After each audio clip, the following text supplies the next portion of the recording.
So it's with great pleasure to be able to invite our speaker this evening, Camelia Dewan, to talk to us about a country which I think is at the forefront, or at least it comes across. Maybe I'm wrong. It comes across at the forefront of the climate crisis, particularly.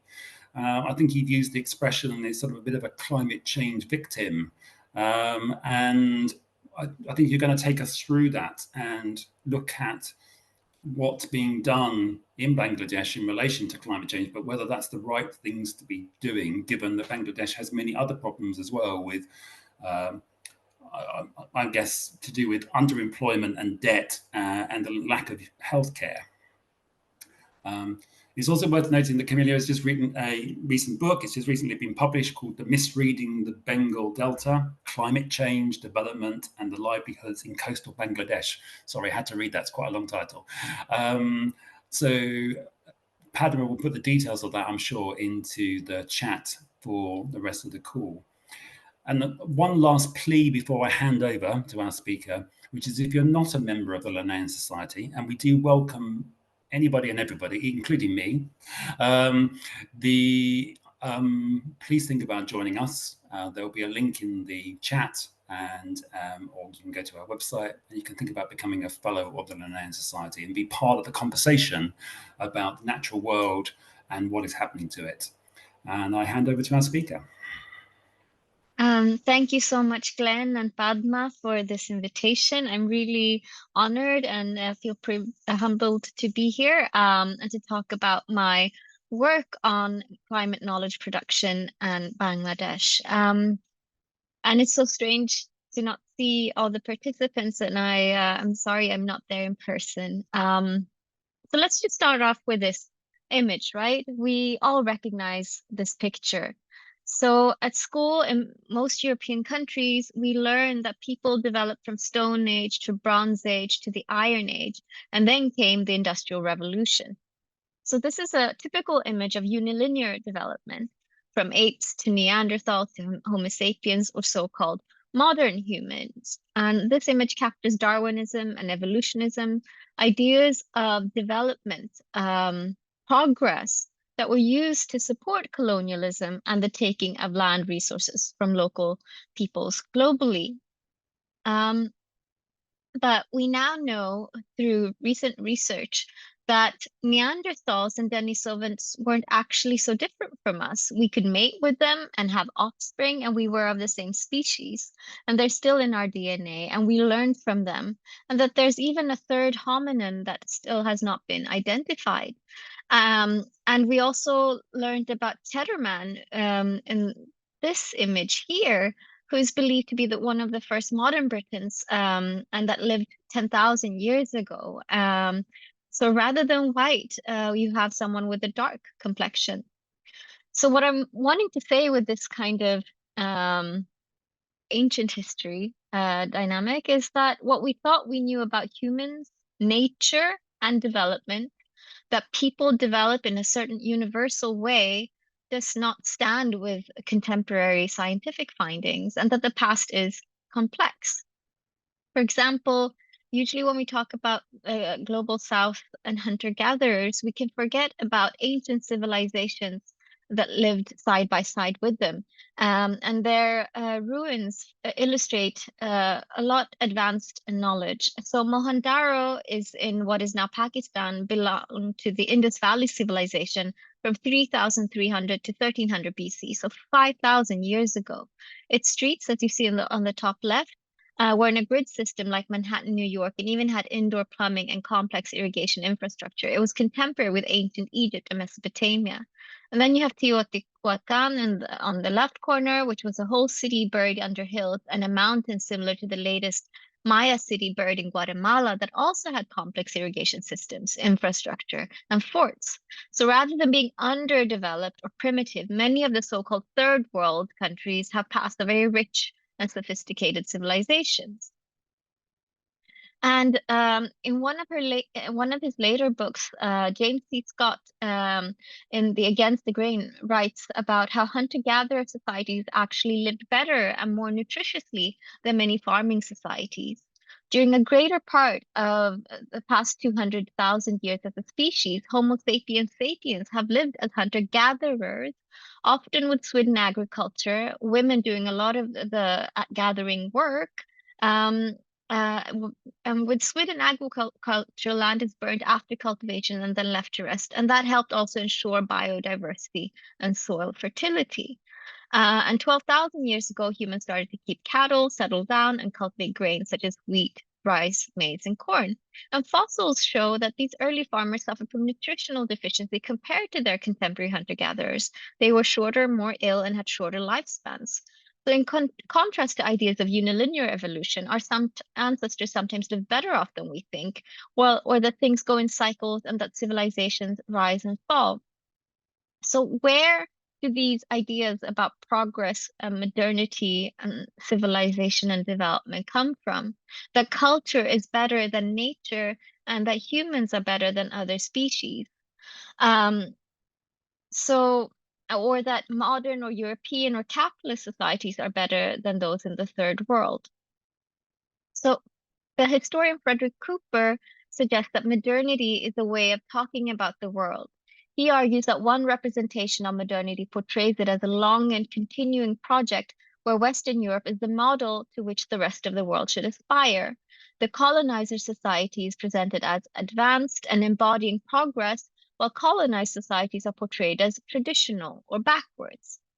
So my work forms part of critical development studies and the anthropology of development that deconstruct or unpack, analyze, and critique these narratives of modernity to understand how these oppositions work, what meanings and values developed and undeveloped create.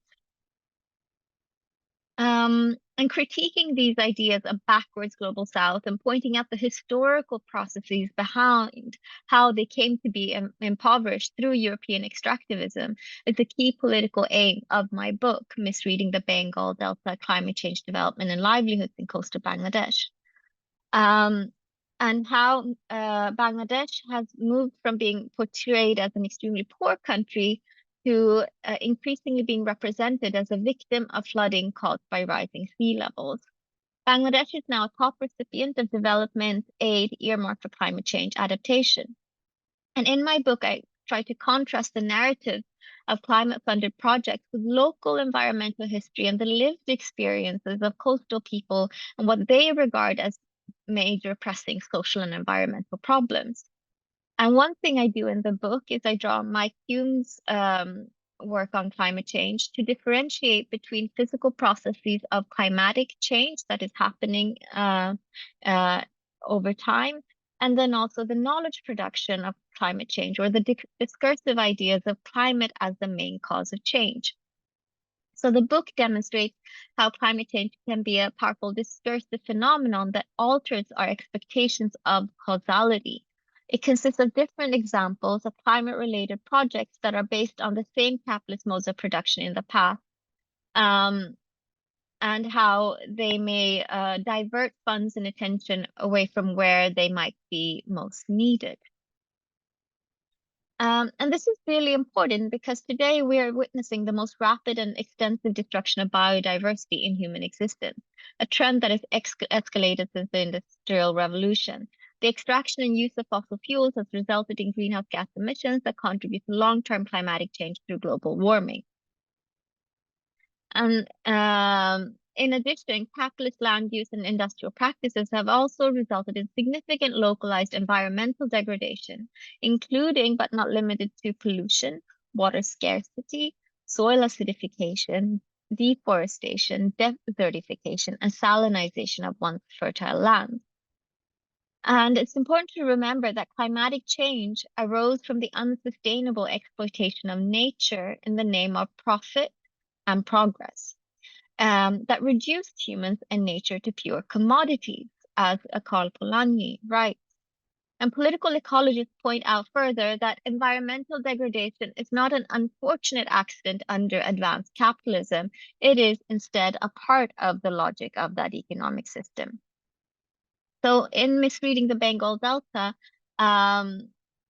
this is a key exploration using a history and ethnography to explore the ways in which these climate discourses exacerbate existing and long-standing environmental crises.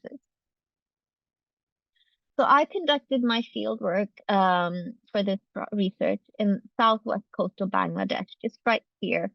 And in the autumn of 2011, I was finishing 12 months of qualitative research on an internationally funded water governance project in Bangladesh's southwest coastal zone.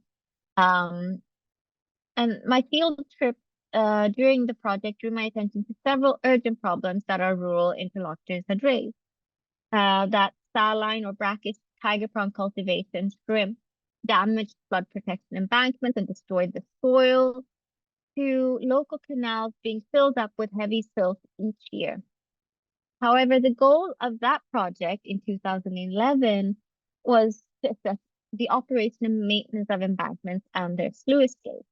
So I had to exclude many of my findings about the contentiousness of infrastructure and land use practices.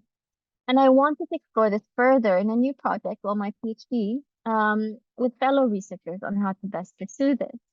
And I mentioned my interest in land use and siltation to a fellow researcher as we sat in Gulshan, Pakistan's neighborhood, and it was bustling with international development professionals. And so he commented on the increasing amount of financial support for climate change research and proposed that the title of my research proposal ought to mention climate change. I followed this advice, but I wondered whether the inclusion of climate change deflected attention away from my most pressing concerns from this previous study. Climate change has become a buzzword, and it's very successful in attracting donor funding. But to what extent do climate-funded projects actually address Bangladesh's vulnerabilities and needs? And how does the idea of climate change shape the direction of development interventions in Bangladesh? To what extent do they correspond with the concerns of these climate-vulnerable Bangladeshis that the projects are saying that they're seeking to help? So these are key questions that I tackle in the book, where I ultimately argue that many well-intended development projects seeking to help Bangladesh actually misread climate change and thus important environment and society connections. And actually, I would have loved to be in person in London because that is where I did my PhD and most of my archival research too. But we can talk about that. So yes, as I said, the book is based on multidisciplinary methods where I combined historical archival research with ethnography, both of ethnography of aid-funded adaptation projects as well as in rural villages. So I looked at how external ideas, external institutions, and external resources shape the current form of Bangladesh and its state, from the creation of colonial railways and World Bank embankments, its dependency on development funding allocated to poverty reduction, modern agriculture, and now climate change. And with the concept of decolonizing development, I'm trying to find a way to contest the ways in which development has been used as a way to legitimize these actors radically altering environment and societies in former colonies.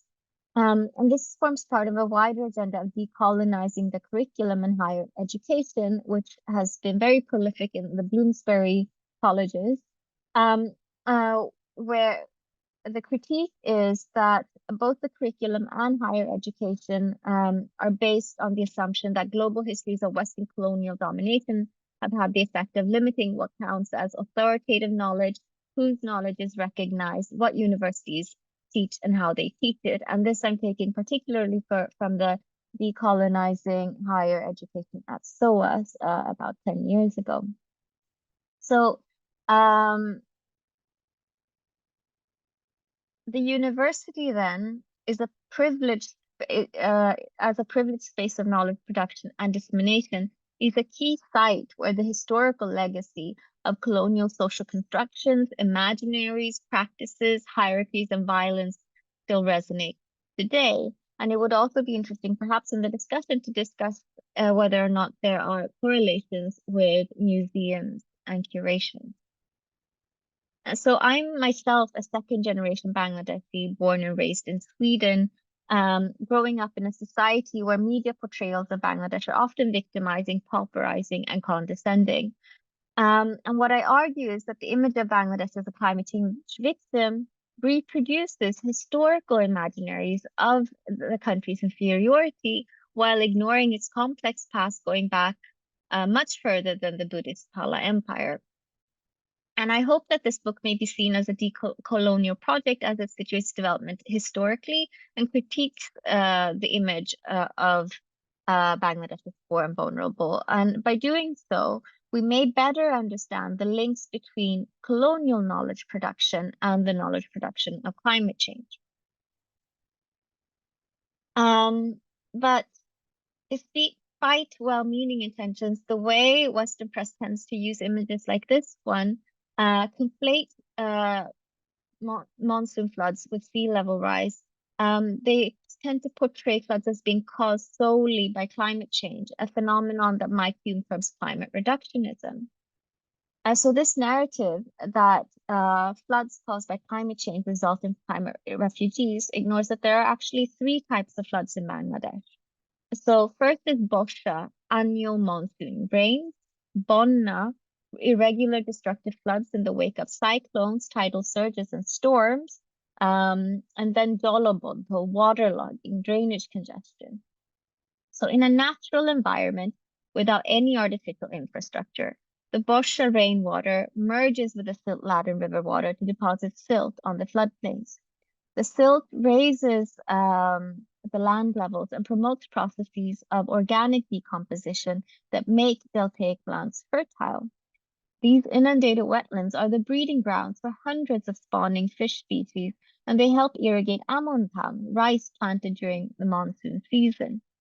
In view of this, the narrative that all floods must be prevented is highly problematic.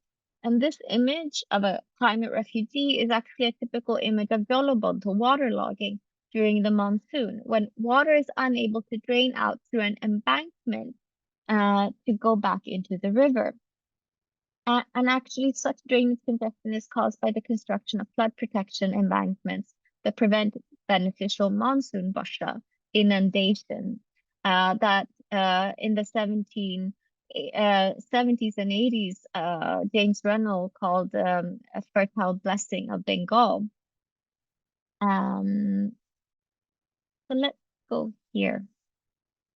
So I worked on an embankment project, and so this is a map from the project showing all these different embankment holders. And they were connected to a USAID, World Bank, and UN-funded project called the Coastal Embankment Project that started off in the 1960s when Bangladesh was more known as East Pakistan under Pakistani rule. And it was implemented by Dutch consultants. And so that is why these embanked floodplains are also called holders, a Dutch term.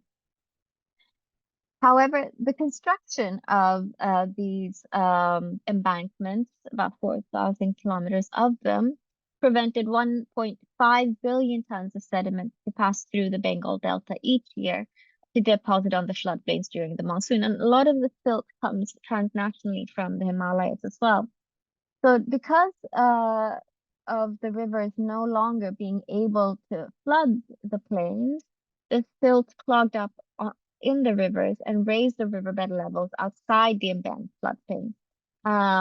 Just to show you, no, wait, we'll get to that. So I'll show you an image of that later. But as you can see here, this is the Bangladesh Sundarbans, and these are completely unembanked.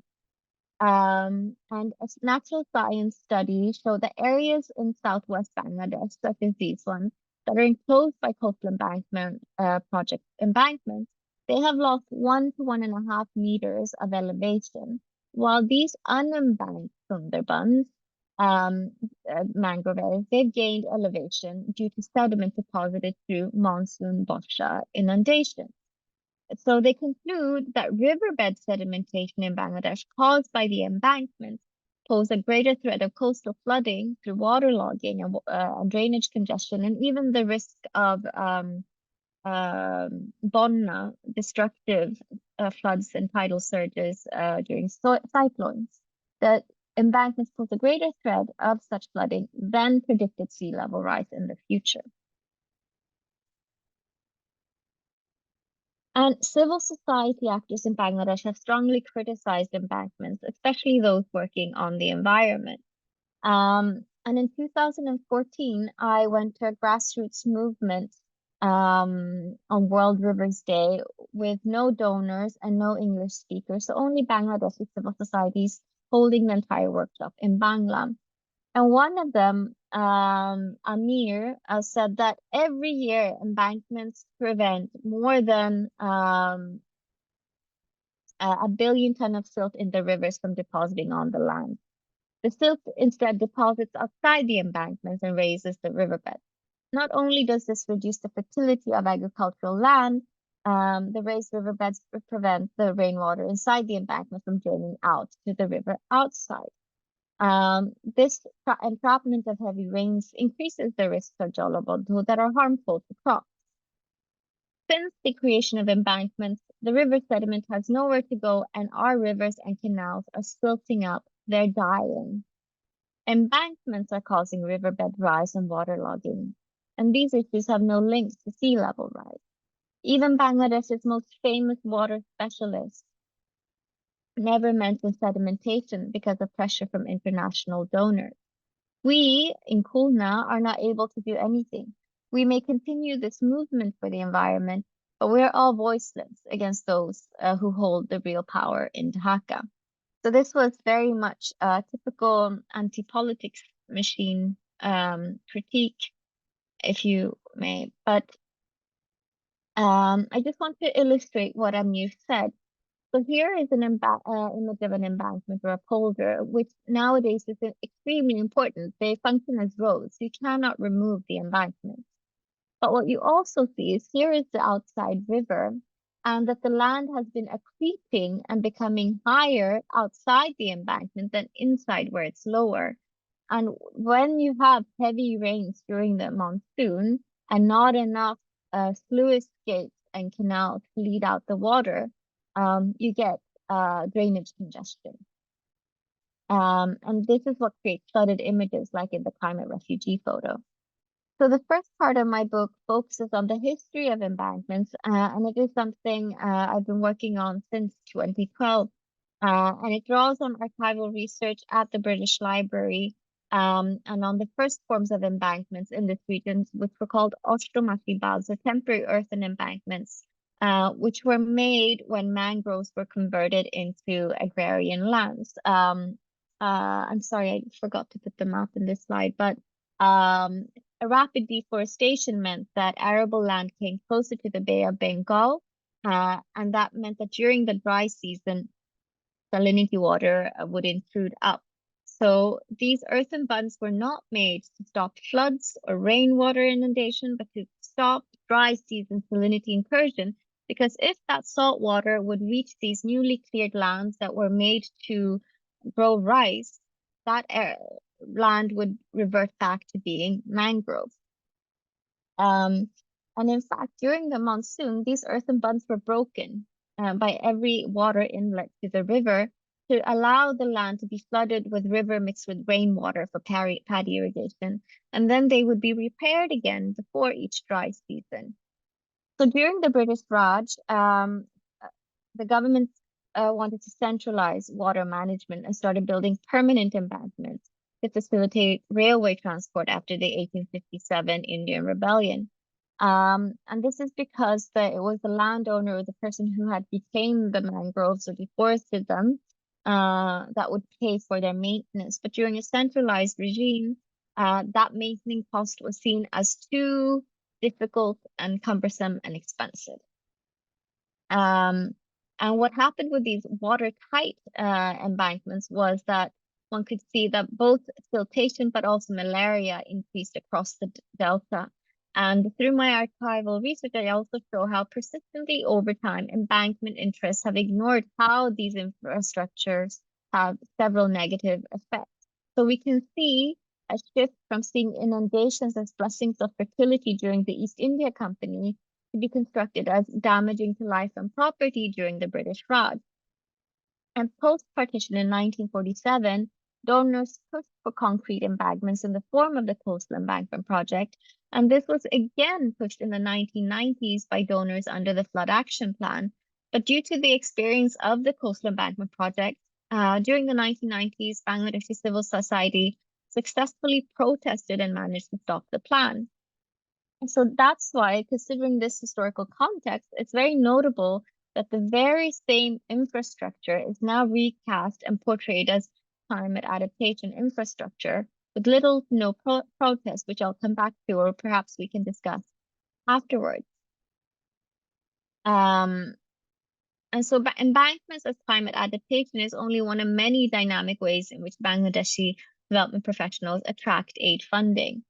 Rather than an anti-politics machine or a hegemonic development discourse dictated by donors or an adaptation regime, another speaker at the Save the Rivers workshop, Mr. Shahid, revealed how Bangladeshis themselves participate in creating these links between projects and climate change. They're well aware of their own role in perhaps obscuring local environmental problems, such as that of embankments worsening siltation. One of them said, "Climate change is the most amazing spice. Add climate change, poverty alleviation, and gender, and you will have a recipe for success for your development project. But will this recipe help save the river?" So that is an extremely important question. If we go back to climate reductionism, which refers to the increasing tendency to attribute all changes in environment and society to climate, we can also argue that the policy theory in Bangladeshi climate change projects tend to be climate reductive. That the country will drown due to rising sea levels caused by global warming. So to what extent then does using climate change as a spice for funding increase climate reductionism? And what are the implications for local people and the local environment? Mr. Shahid's use of climate change as a spice illustrates how local Bangladeshi development professionals act as development brokers and translators. This means that they're social actors that actively build social, political, and economic roles and partake in development assemblages constituting of multiple heterogeneous development actors. So by that, I mean donors, NGOs, different forms of state departments and ministries, and also private consultants. So these different actors come together to create a common development project. And this is very much inspired by the work of David Moss and also David Lewis. So it is in the particular characteristics of each development assemblage that a broker may translate the meta code of climate change in distinctively different ways, or in simpler terms, to use climate change as a spice that strips out context so that it appears neutral and universal. And by translation, I don't mean translating climate change from one language to another, but translation as the processes by which development brokers make projects real by creating a story that establishes a causal chain of logic to the prevailing policy theory. And in this case, that means the policy theory that Bangladesh will drown due to rising sea levels caused by global warming.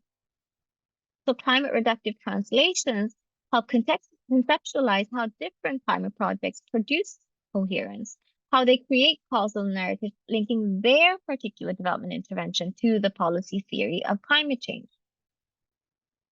So the World Bank Coastal Embankment Improvement Project seeks to build higher and wider embankments and has been spending $400 million doing so, ignoring this complex task. And throughout the project, it has actively avoided the issue of siltation and erosion in the Bengal Delta. But by no means am I claiming that climate change projects in my field site, which I anonymize and call Nodi, were part of an all-powerful development discourse that sought to render siltation invisible. Rather, the concept of climate reductive translations draws attention to the diversity of interests and objectives of different assemblages of development brokers that may actually use climate change as a spice in ways that benefit local people. So for example, while conducting field work in 2014 and 2015, I met with a water and sanitation and hygiene NGO. The senior officer, Bodrul, pitched a project in English as if I were a prospective donor and argued that the project would improve the situation of livelihoods in climatic vulnerable areas through safe drinking water and latrines. I asked him in Bangla why they had climate in their project title and how it is linked to water and sanitation. He then replied back in Bangla, to be honest with you, there's no real link between climate change and WASH, but we need to put climate change on everything. You see, the total amount of global development funding has not increased, but climate change is getting more funds diverted to it. For us to continue with the work that still needs to be done, we need to change our masala. Hygiene has been an important part of the international development agenda for a long time, but to continue with it, we need to twist the way we sell it. So like Mr. Shahid observed, Bodrul also used climate change as a spice. Scarcity of safe, accessible, and drinkable water was a widespread and pressing problem in Nodi, which suffered from high levels of arsenic, salinity, and iron in its groundwater. Women would walk for kilometers to find water and carry it back.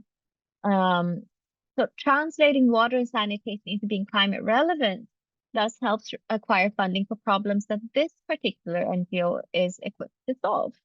So in this instance, the institutional assemblage's agenda matched the needs and preferences of the people it sought to help. Of the more than 400 households as I interviewed in a survey, most people in Nodi were worried about the lack of safe drinking water, as many ponds were silting up and tube wells were going dry or found to contain arsenic and were therefore not usable. So my interlocutors in Nodi consisted of both female and male landless agricultural day laborers and farmers. They viewed canals as public goods for irrigation and for catching wild fish, and most of them expressed concern over the many Morakal dead canals where there had once been deep water bodies connecting the river to the fields. And so you see here, this is a dead canal that is being restored in a project funded by the World Food Program via Brazil and Japan. So this is a climate change adaptation project, a cash and food for work scheme that provided rural training and work to women and men in these coastal communities. And the aim of the project was to deep excavate the canals to make them, well, canals again. I know the experience, the first phase of the project when it hired around 200 to 300 people to excavate these large canals that had silted up. And it provided income opportunities to local families, including landless day laboring single mothers without husbands. By widening and deepening the heavily silted canals, the project envisaged a greater absorption capacity of monsoon rain, which are expected to increase with climatic variability, while allowing for water storage from the monsoon to the dry season, thus providing a space for fishing and irrigation as a public common. As we see more and more extreme weather events and changes in seasons and seasonality and irregularity of precipitation, having deeper and wider water bodies really can help store and manage water to deal with these extremes. Whether climate change adaptation projects can benefit local populations or not depends on how it is translated in the shaping of a particular intervention. And this itself depends on the composition of donors and their implementing partners.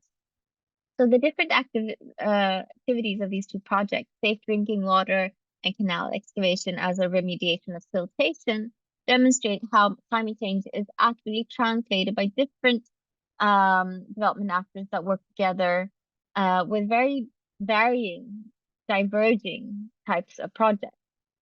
So this then ranges in potentially damaging interventions such as higher embankments, brackish tiger prawn cultivation, and unsustainable toxic farming practices to beneficial drinking water and rural employment schemes. So what I briefly touched on is the first part of my book, The History of Flood Protection Embankments, as well as how I theorize development brokerage in climate projects.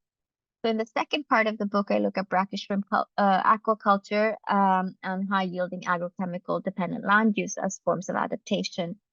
So let's just briefly go through them. Mr. Jones is a Western development professional at a leading aquaculture research organization in Bangladesh, and he was extremely critical of grassroots movements against saline tiger prawns in coastal areas. And he said to me, "Climate change is a fact. All of Bangladesh will become saline. It is inevitable." Bangladesh should accept this and focusing on cultivating saline-tolerant species such as tiger prawn and tilapia and export them. This is its comparative advantage. Why grow rice when Bangladesh can import rice from Myanmar? If you ask me, this is the future. So in chapter 3, I go into a longer history of how purposeful salinity intrusion by tiger prawn cultivators during the dry season is well documented for its violence and contentions. And they also make embankment structurally vulnerable during cyclones. So here you see Katkira and all these red dots on this brown line. The brown line is an embankment. All the red dots are illegal or informal cuts, pipes, and other insertions in the embankments to bring in salt water to aquaculture ponds. So when Cyclone Isla hits such areas, the embankment collapses. So what I want to point out here is that Mr. Jones, a capitalist tiger prawn promoter, rephrases shrimp cultivation as a form of adaptation to climate change, despite his knowledge of seasonal and human-made nature of salinity. That cultivators bring in salt water forcibly during the dry season, despite the coastal embankment project constructing holders to prevent saltwater inundation, is in itself highly problematic.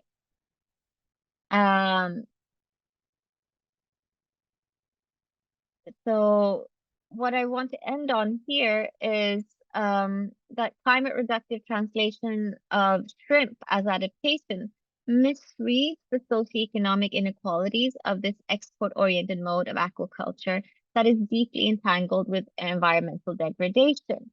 As you can see, these are once arable lands that have been used for shrimp cultivation, and the soil is extremely cracked. Bringing in salt water destroys the health of soil. And so my field site comprised of two parts. The northern part, or the southern part still did shrimp cultivation, whilst the northern part has successfully managed to organize a grassroots movement in 2008 to end tiger prawn cultivation.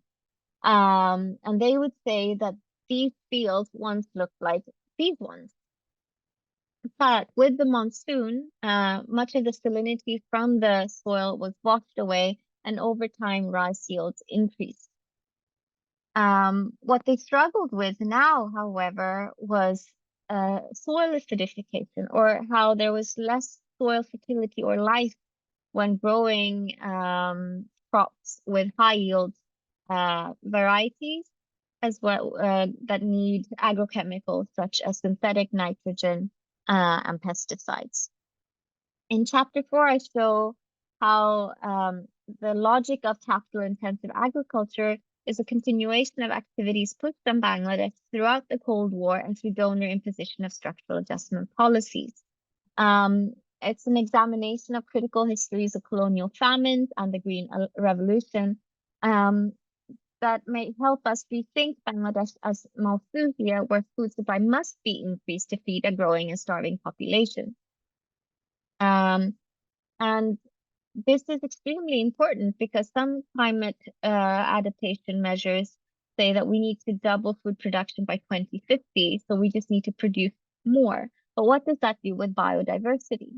People in Nodi believe the high-yielding rice caused the loss of Shakti in soil, food, and humans. And Shakti is the name of the mother goddess Shakti, as well as means strength and life and power.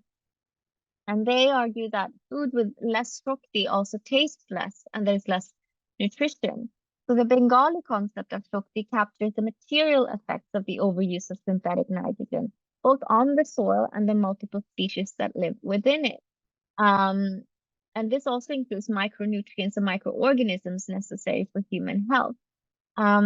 This chapter is a bit of an experiment, engaging with the multi-species turn in environmental anthropology that takes seriously material understandings of the entanglements of environment and bodies. And it might, so the concept of Shakti could perhaps be used to capture physical and not only social or symbolic change as earlier analysis of the Green Revolution in South Asia have been suggested by anthropologists. Another emic concept in this chapter is that of bhejal, which means impure or adulterated. And it's about Bangladeshi concerns over impure foods or toxic foods that are produced through extensive and illicit pesticide use, as well as widespread food adulteration. And by that, I mean mixing various unedible oils with other ones, diluting them, or formalin in fish, brick powder, various practices. Bhejal food exemplifies Karl Polanyi's critique of the self-regulated market. The intensification of commercial agriculture has made food into an anonymous commodity and thereby disrupts local understandings that view soil, food, and humans as entangled. The translation of yield-centered agriculture as adaptation, like embankments and tiger prawns, thus ignores a longer history of how these proposed interventions are unsustainable and fail to address an acute problem of overuse of chemicals that risk both human health and long-term soil fertility.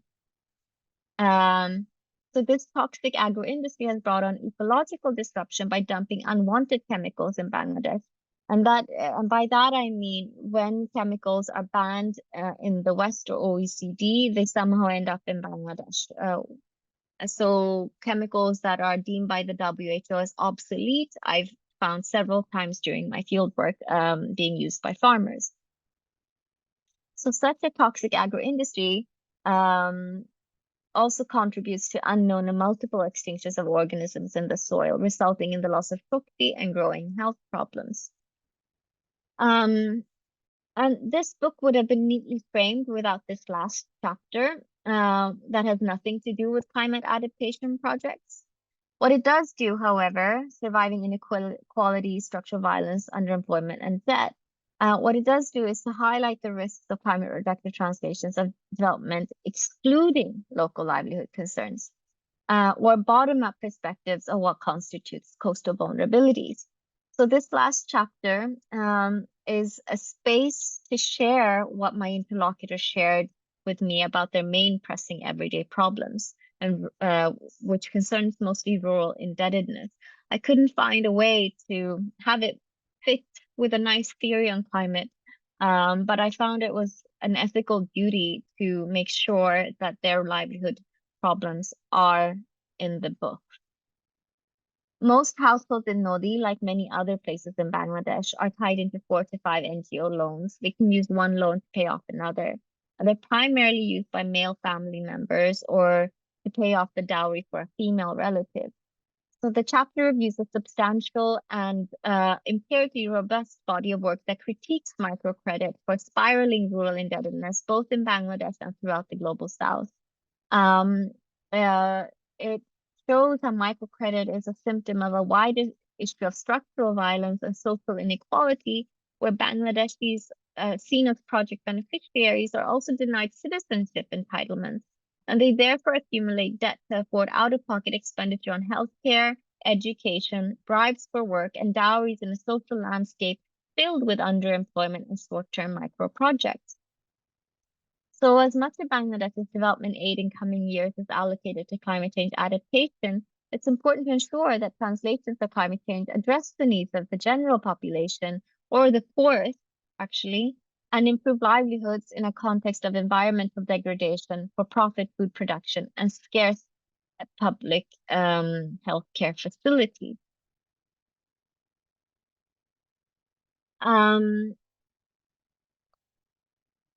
So in the book, I don't talk much about migration, but I recently published in the Journal of Peasant Studies an article called Climate Refugees or Labor Migrants, Climate Reductive Translations of Women's Migration from Coast to Bangladesh. Happy to talk about that more in the Q&A, but the main aim of the article is to go through several misreadings of migration, especially how shrimp-induced migration related to the poor condition of embankments, as well as the environmental degradation caused by the saline shrimp farms, how they worsen livelihood opportunities. those processes are often called climate migration, which I discussed in terms of how problematic that is. Similarly, riverbank erosion is a part of the flow of rivers in the Bengal Delta. They meander and they creep. They have been moving eastwards for millennia. So the riverbank will erode and then it will accrete on the other side. And riverbank erodes, displaced people are increasingly also called climate migrants or climate refugees. But this is a problem of landlessness and people living in areas that they are not supposed to and they're not being compensated for when they lose their homes. And thirdly, also those that suffer from waterlogging and the lack of drainage, ruining their crops, threatening their homestead. They're also seen as flood victims or climate migrants. Then by looking at ethnographies of women and why they choose to migrate or not, I also want to give place for women's agentic choices to move for love and work. They're not fleeing because of climate. They're not passive victims. So to subvert that a bit. So Bangladesh's environmental crisis goes beyond climate change. And in this talk, I've tried to illustrate the different ways in which development interventions are based on mistaken causal explanations, such as misreading floods, sea level rise, food insecurity, and coastal vulnerabilities. This critique of the development industry and how it risks failing the environment and society in coastal Bangladesh is urgent and intensified with the pandemic. The intersection of pandemic and cyclonic events in 2020 highlights the importance of a proactive government, but also the need to create a public health care system with universal coverage, to create a system of citizen entitlements to reduce societal inequalities. But that is not a part of the aid agenda. Also, zoonotic epidemics are likely to increase in frequency with continued industrial food production and habitat loss. So for Bangladesh to survive these future challenges and extreme weather events and whatever chaos is coming our way, more focus must also be made on long-term governance and infrastructure, not just short-term aid-dependent projects. Without thinking long-term and without thinking about Bangladeshi as citizens, a system of structural violence and inequality will keep on growing and worsening. So the attention to social injustice tends to be neglected in these development discourses of Bangladesh, how some Bangladeshis are worse off than others. And also more could be done to talk about internal settler colonial policies in Bangladesh and the discrimination against highland Bangladeshis of or Adivasis.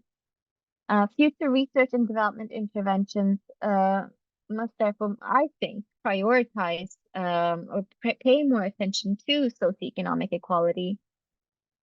And with that, further scrutinize the actions of government decisions, like introducing a coal plant in the Sundarbans and expanding industries in agrarian coastal regions.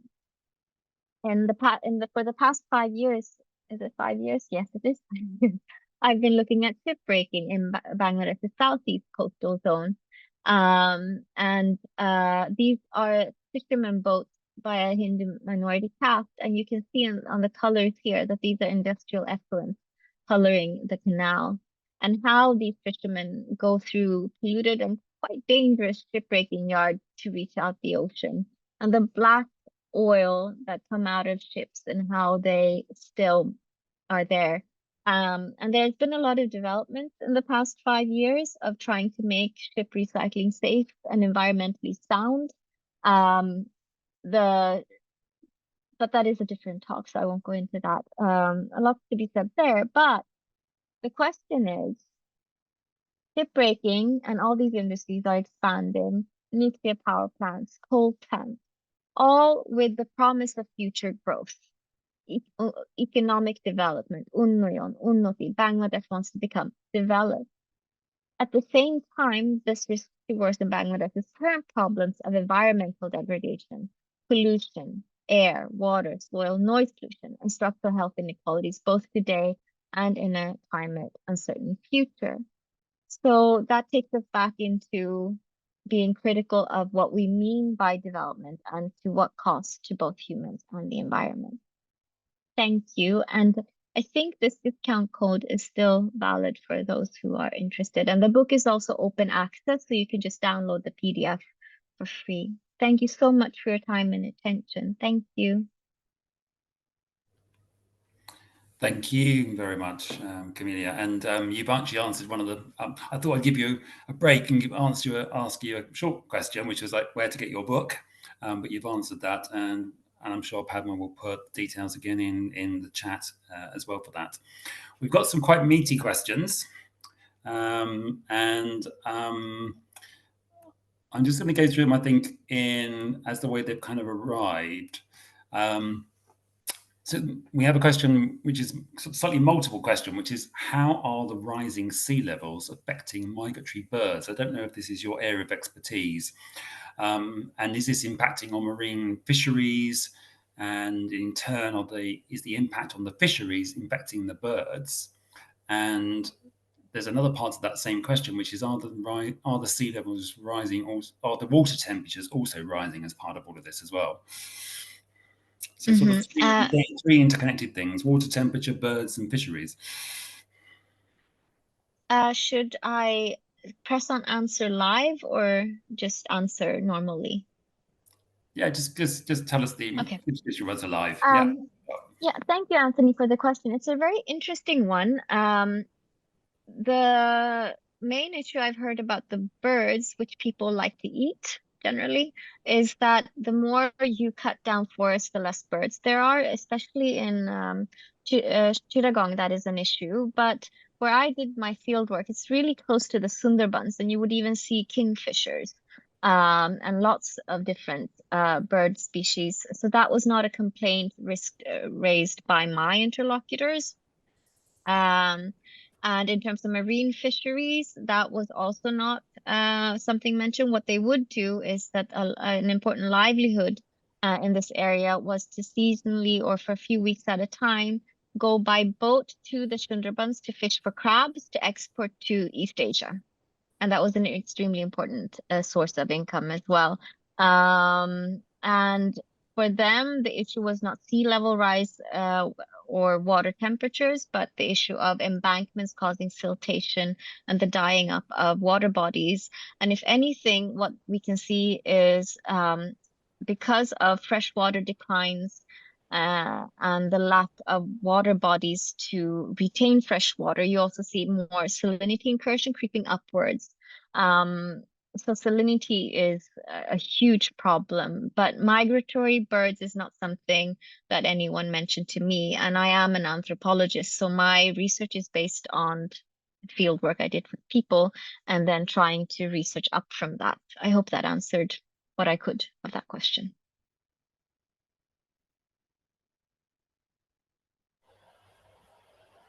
Do you want to look at these questions directly, Camelia? Yeah. Okay. Yeah. Should I read them out loud? So how in any way does the Limu Huq's International Center for Climate Change and Development influence actions in Bangladesh now? I think, he is one of the I met him a few weeks before he passed and I gave him a copy of my book. So it's a bit hard talking about him actually. But his work has been so important. He's brought in a lot of money to do things for locally led adaptation. The amount of people he supported, young people, early careers, he shaped my life in a way. So, and after he passed, it was fascinating to see how many people's lives he shaped and how much he's done to create knowledge about this field in Bangladesh. And what will happen now after he's passed, I do not know. And how do people feel about corporations such as Coca-Cola taking their water for bottled drinks? That is a completely different question from my entire book. But in general, there was this anti-Coca-Cola ad, I think, at some point in Bangla. And then Ray Heaton, how can major settlements be protected without barriers, accepting that natural river channel processes should be prioritized? That one is difficult and it cannot be generalized across Bangladesh because the coastal region of Bangladesh is extremely diverse. I think I'll have to share my screen again if I can. Just to go back to the map. Maybe this one. So here you see my field site. What I am talking about is this area here. It is protected by a huge belt of mangrove forest. So if a cyclone hits, it will go through the Sundarbans.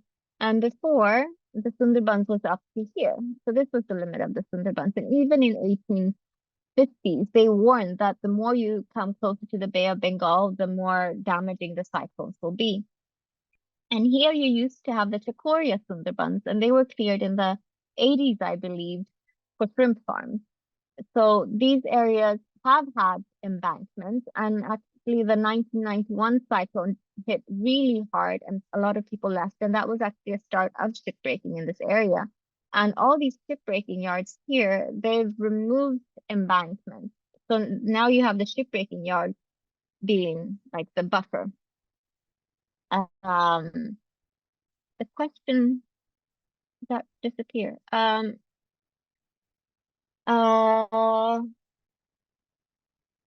that, did I answer the question? The question disappeared, Glenn, so I can't really see it. Is it? Oh, It's there. It's no. there. It's if you go to dismissed because you had read it out, it's there in the last the. Uh-huh. Um, so there's a thing called tidal river management, which is about removing parts of the embankment and trying to compensate people in order to allow the siltation to elevate the land and to improve these sediment deprived floodplains. That one is difficult politically to do because the people that should have compensation are not always the formal tenure holders. So that has been more of a socio-political struggle. They tried doing it in the 90s.